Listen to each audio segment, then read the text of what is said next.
And now, please welcome Barry McCarthy of First Data and the 2015 Chairman of the TAG Board of Directors.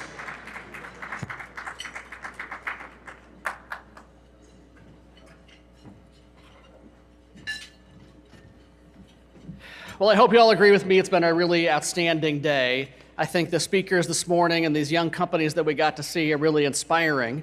And I know that my team that's sitting up here with me, we spent a lot of time at the break talking about where are we on that innovation curve? Are we working on efficiency? Are we working on breakthrough? Where are we? And I think it's going to be a really great framework for our company to think about our own business going forward. I have the great privilege this year of being the chairman of TAG. And before I get into sort of the official comments, I thought I might just take 60 seconds and remind you about the incredible organization that you're part of. I moved to Atlanta about 5 years ago from Denver, Colorado, when our headquarters was relocated here because we wanted to take part of the technology community here, the incredible academic environment, and of course, a great airport. But one of the things we also recognize that there are incredible organizations like TAG that really make the Georgia experience unique. There is no other organization in the United States like TAG. There is no other organization that has 26 or 27,000 members, 26 or 27,000 members in the Georgia community that are engaged in technology, more than 2,000 companies participating.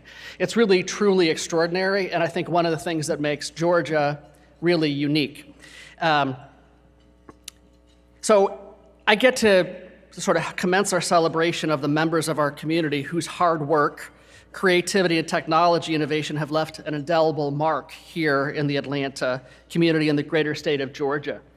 TAG is a proud supporter of the Technology Hall of Fame of Georgia because it reflects our mission to recognize and celebrate the leaders and innovators that make Georgia a top technology destination. We thank PwC for sharing with us the opportunity to present the Hall of Fame Award at this summit. And we thank this year's inductees and all past honorees for the contributions they've made to Georgia's technology industry. I'd like to now introduce Maureen Morrison, a partner in the Atlanta technology practice of PwC. Maureen.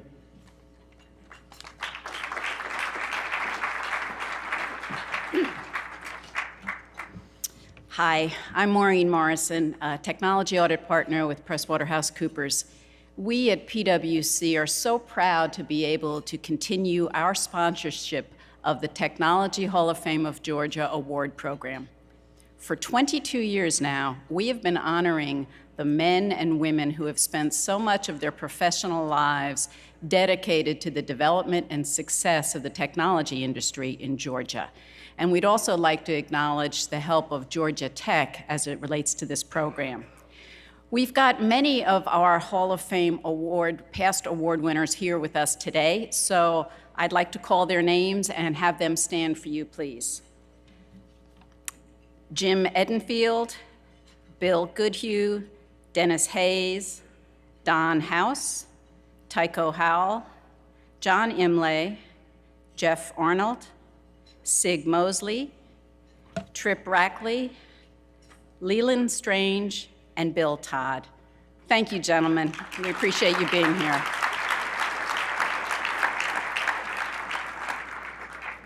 At the end of the program, if you could please stay, we'd like to get a group picture of the entire group. We're excited and honored to recognize Alan DeBeery as this year's inductee. With that, I'd like to introduce Tycho Howle, who'll say a few words about Alan. Thank you.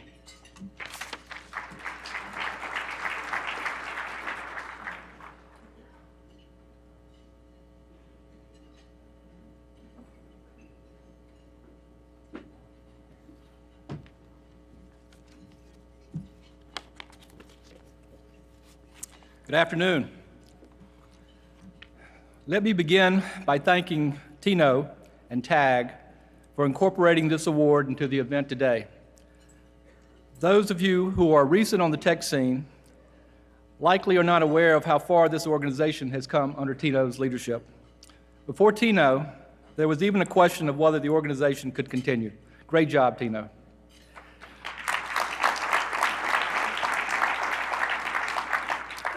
Let me also thank PwC for sponsoring this award and making it such a special honor for all of us. Thank you, guys. And finally, let me thank my fellow inductees for the work they do each year to identify and select this year's inductee.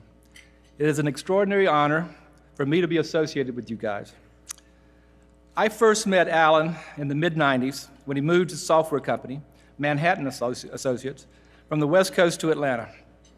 Most of my time with Alan was in those early years of his time in Atlanta, and I haven't been able to spend much time since he left Manhattan, bought a yacht, and then sailed for a few years around the world. I contacted the company a couple of times to get some help filling in the gap, but I guess they were busy since no one ever got back to me. But I still think I'm in pretty good position to make this introduction. I can tell you I was impressed by not only the performance of his company, but also with Alan's intensity and focus. When his company went public in 1998, Alan arranged for me to purchase some of the shares, some of the friends and family IPO shares. I continue to hold those shares today, and it has been an extraordinary investment for my family. Obviously, Alan wasn't done and went on to co-found another very successful company. He is truly an extraordinary entrepreneur and businessman. Alan has been an admirer of the Atlanta community and very appreciative of the pool of bright and capable talent that is available to entrepreneurs as they start new companies here. He has acknowledged the role that Emory and Georgia Tech have played in his success by being involved as advisors to both universities and also by making significant financial commitments to both universities. I was so impressed with Alan and his company, his first company, that I helped nominate him for the Southeast Technology Entrepreneur of the Year, an honor he won in 1999. Alan wasn't always the polished, sophisticated guy he is today. I remember the time we went to lunch together, and a situation made me question whether my turn signal lights were working. I pulled over and asked Alan to get out and check the lights for me. After a period of hearing nothing, I shouted, "Are the lights working?" He shouted back, "Yes, no, yes, no."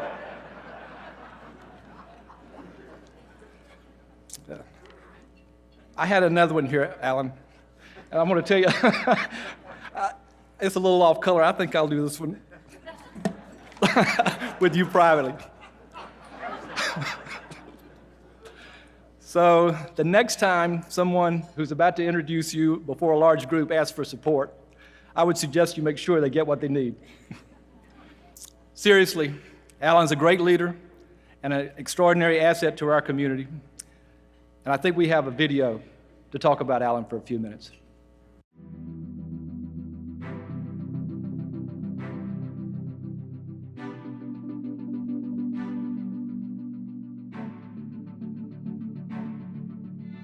I had an interesting interaction with my 11-year-old daughter the other day, and I was telling her, gosh, you know, I didn't grow up the way you grow up. I wish I had all these opportunities, all these things.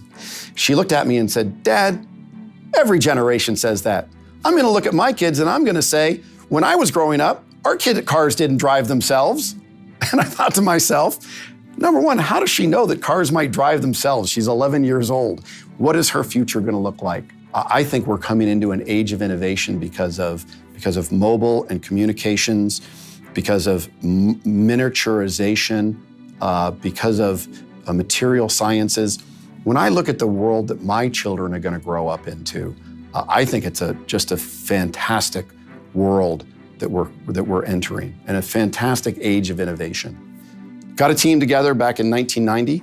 We started it in Manhattan Beach called Manhattan Associates. And the one thing that I knew about was supply chain. And we ended up building a company that was a product company, building software that was gonna manage the logistics. And we continued to build from that in 1992 to where by 1995, we were in Manhattan Beach, California. We were 30 people, and the company was really poised to explode. And we knew that the West Coast wasn't the right place. And this is where we said Atlanta. A great airport, great technology people. It's a big enough city that we can recruit people into. And again, we can get anywhere in the morning and spend less nights on the road. This is the city we should be in. It was really one of the most defining moments of the company. So we moved to Atlanta in 1995 with 30 people. And within 3 years, that company had grown to 800 people. So it was a tremendous growth. And I don't think we could have done this anywhere else in the world. And Manhattan Associates took itself to become the leading and preeminent warehouse management system for the retail industry. And from there, they went off and became the best warehouse management system across the world in all industries. And today, they're the best supply chain company across a whole broad area of things. And again, the largest supply chain execution software company in the world. What we're finding out is that mobile is really just the first step. When you think of what's happening to mobile, it's really exciting. Not only is it the billion devices, not only is it the ubiquity, but when you think about the ways that our world has changed through mobile, this is no longer the way we get email and the way we get a phone call. These devices are becoming our credit card, it's our wallet, it's our passport, it's the way we get into our home, it's the way we open up our car, it's the way we start our car, it's the way we see the security systems in our homes. These devices are becoming the center and the hub of our world. And we think this is the exciting thing going forward. There's 1 billion devices in the world, and that number is continuing to increase. But more importantly, that pales by comparison to what's happening in the Internet of Things. The next generation of everything really becoming alive around us. This real mix between the physical world and the cyber world. Not only do I want to be able to start my car remotely, I may want to be able to have insurance by the mile. The whole idea that what used to be a product is becoming sold as a service because we can track these products and monitor these products. And this is creating a whole new world, and AirWatch is right in the middle of it. Everybody knew that mobile was going to be hot. By the time even we knew it was hot, even though we'd been doing this with the ruggedized devices for 2 or 3 years, we had all these competitors on the West Coast. And here it was, a company in Atlanta, that because of being in the right place at the right time and doing all the right preparation, by doing all the things for years before, that really put us in the right place and the ability to scale in a way that I don't think anybody could have done in the Silicon Valley. Going from the 100 to 1,500 people in 3 years with the quality of people, with the backing of the city, with the ability to scale and real estate and people and capital, everything that we had going for us, we took on the entire Silicon Valley that was trying to get into this space. And today, AirWatch is the largest provider of these systems in the world. And we won through all of these ingredients. And this is one of the reasons that I'm just so excited about Atlanta and about the Georgia technology community. And so thankful that not only was it able to happen once here, because I don't think I could have gone from the 30 to the 800 people at Manhattan Associates the way that I had built that company anywhere else in the world without the assets of Georgia Tech and the technology community and the great schools and all of the schools here in Georgia. It really makes me excited to think where the future of our world is going to go. I think innovation is about not just understanding that you want to be a winner, that you want to change the world, that there's a place that you can take people, but it's the willingness to pull a team of people together to get there. And that's really what I've tried to do in my life.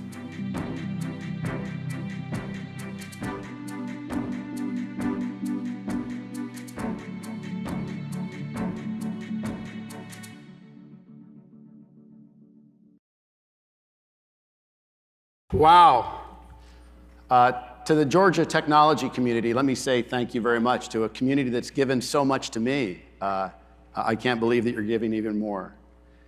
It really has been an interesting journey, and I have so many people to thank. Clearly, I see the Hall of Fame table over here, and so many people came before me that created this environment. John Imlay, Tycho, you and your team that's sitting out there. And it's really humbling to have come here in 1995 and see all of the things that had happened before. And then secondly, pulling that team together. I've got my partner in Manhattan Associates, Deepak Raghavan, here in at my table. And we put a great team together. And again, these were people that were here, people that had been in Atlanta before, and that scaling and that ability to have built a software company here in Atlanta that I don't think I could have built anywhere else in the world. And again, as much as doing it once is hard, doing it the second time, who would have thought And with AirWatch, to have, again, you think about how things build on each other. John Marshall, my partner in AirWatch, was one of my first employees from Manhattan Associates. So had it not been for the John Imlays and the environment here, he was a Georgia Tech grad, us not getting together, and to do this a second time and build, again, a great company here in Atlanta, it wouldn't have happened. And the team that came over from AirWatch, a number of them I had worked with before, and boy, that's where it really becomes fun when you work with people a second and a third time. And I've got a brother here who's been with both companies, so family has been important in that journey as well. And then finally, I do have my wife in the audience who has put up with a heck of a lot. And I've got 4 children that are 11 and under. And let me, people say, why would you live in another city and come here and build all of your company down in Atlanta? And I tell them I have 4 children, 11 and under, and they say, wow, that's brilliant. But she has absolutely taken the brunt of some of that. I know that there's going to be a little fireside chat with me and Tino, so I'll cut this off here and get into a more conversational mode. But I would just want to say to the Atlanta technology community, thank you very much. I'm humbled to really receive this.